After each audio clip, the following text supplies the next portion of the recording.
Hello friends. तो अगर आप क्लास ट्वेल्थ में हैं और आपका एग्ज़ाम होने वाला है मंथली एग्ज़ाम 29 मई को आपका एग्ज़ाम होने वाला है इकोनॉमिक्स सब्जेक्ट का, तो आपके लिए वीडियो बहुत ही इम्पोर्टेंट है। आप लोग इसे अच्छे से देखते रहिए क्योंकि आज के इस वीडियो में हम लोग 25 VVI ऑब्जेक्टिव क्वेश्चन को देखेंगे जो बहुत ही इम्पोर्टेंट है।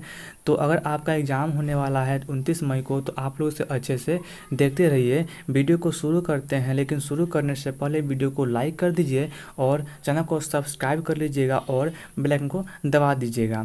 तो वीडियो को शुरू करते हैं और आज का पहला क्वेश्चन दिया हुआ है, आप लोग इसे अच्छे से पढ़ लीजिएगा, अच्छे से याद कर लीजिएगा। तो पहला क्वेश्चन दिया हुआ है कि निम्न में से कौन सा कथन सत्य है। तो इसका आंसर क्या होगा? ऑप्शन नंबर सी होगा, MPC प्लस MPS बराबर 1 होता है। ऑप्शन नंबर इसका सी आंसर क्या होगा? सही होगा।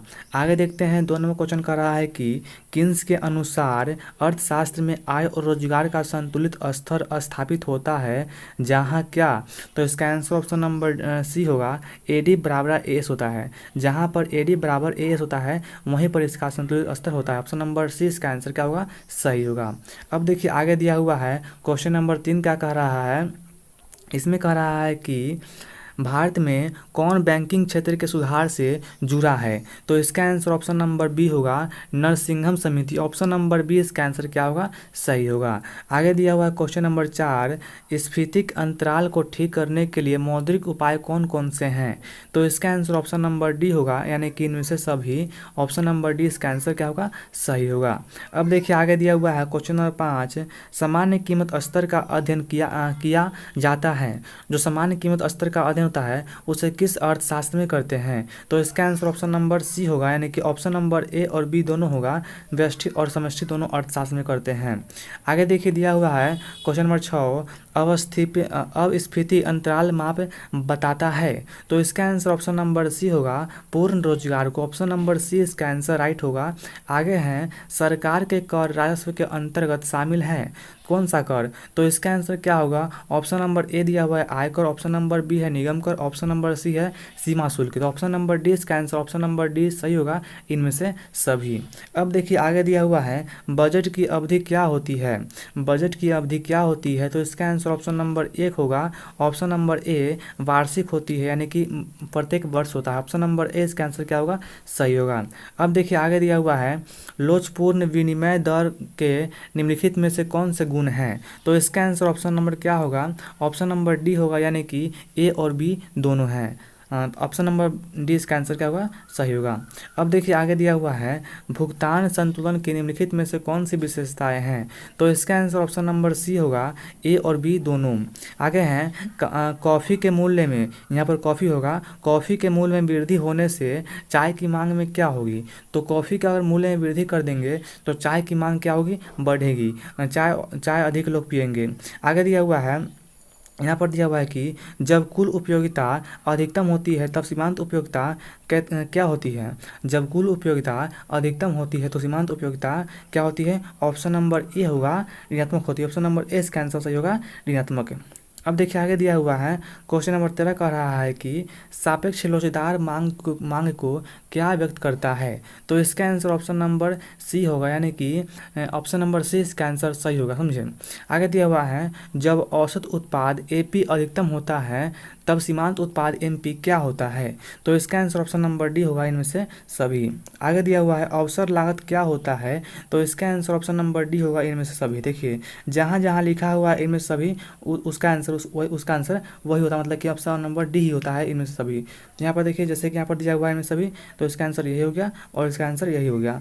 अब देखिए आगे दिया हुआ है, अति अल्पकाल में पूर्ति वक्र कैसा होता है। तो इसका आंसर ऑप्शन नंबर बी होगा, यानी कि पूर्णतः बेरोजगार होता है। ऑप्शन नंबर बी इसका आंसर क्या होगा?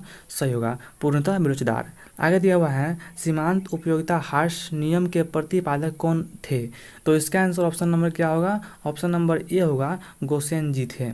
अब देखिए आगे दिया हुआ है, इसमें कह रहा है कि स्थिर पूंजी का उपभोग क्या कहलाता है। तो इसका आंसर क्या होगा, इसका आंसर ऑप्शन नंबर डी होगा, यानी कि इनमें से सभी। यहाँ पर भी वही वही है, इनमें से सभी।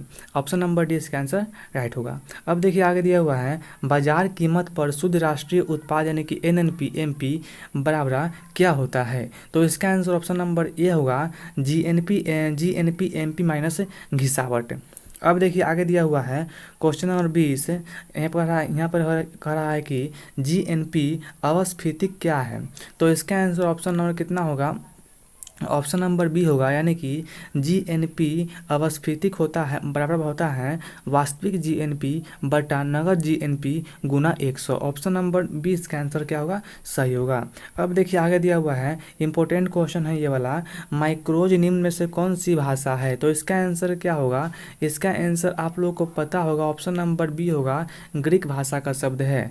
आगे हैं, आर्थिक क्रियाओं के अध्ययन के संदर्भ में अर्थशास्त्र को व्यष्टि और समष्टि शाखाओं में किसने विभाजित किया है। तो इसका आंसर क्या होगा, इसका आंसर आप लोग को पता होगा, ऑप्शन नंबर सी होगा, रेगनर फ्रिस ने। ऑप्शन नंबर सी इसका आंसर क्या होगा, सही होगा। अब देखिए आगे दिया हुआ है, यहाँ पर कह रहा है कि किस अर्थव्यवस्था में कीमत यंत्र के आधार पर निर्णय लिए जाते हैं। तो इसका आंसर ऑप्शन नंबर सी होगा, यानी कि मिश्रित अर्थव्यवस्था में। ऑप्शन नंबर सी इसका आंसर क्या होगा, सही होगा। अब देखिए लास्ट सेकेंड क्वेश्चन है, सीमांत अवसर लागत निम्न में से कौन है। तो इसका आंसर क्या होगा, ऑप्शन नंबर बी होगा, यानी कि डेल्टा एक्स वाई बटा डेल्टा एक्स है। आगे दिया हुआ है क्वेश्चन नंबर 25 का रहा है, आज का लास्ट क्वेश्चन है कि किसी वस्तु की मानवीय आवश्यकताओं को संतुष्ट करने की क्षमता को क्या कहते हैं। बहुत ही इंपॉर्टेंट क्वेश्चन, यह क्वेश्चन आ भी सकता है क्योंकि बहुत इंपॉर्टेंट क्वेश्चन है। तो इसका आंसर होगा ऑप्शन नंबर बी, उपयोगिता। किसी वस्तु की मानवीय आवश्यकताओं को संतुष्ट करने को कहते हैं उपयोगिता। तो इसका आंसर ऑप्शन नंबर बी होगा। हमें आशा है आप लोग अच्छे से इसे पढ़ लिए होंगे और आप लोग इसे अच्छे से याद भी कर लिए होंगे। तो आज के इस वीडियो में इतना ही था। अगर आप लोग को वीडियो अच्छा लगा होगा तो वीडियो को लाइक कर दीजिएगा, और अगर आपका जो हिस्ट्री का एग्ज़ाम होने वाला है उस वीडियो के लिए आप लोग चैनल को सब्सक्राइब कर लीजिएगा और ऑल में कर लीजिएगा। तो अब मिलते हैं अगले वीडियो में, तब तक के लिए धन्यवाद।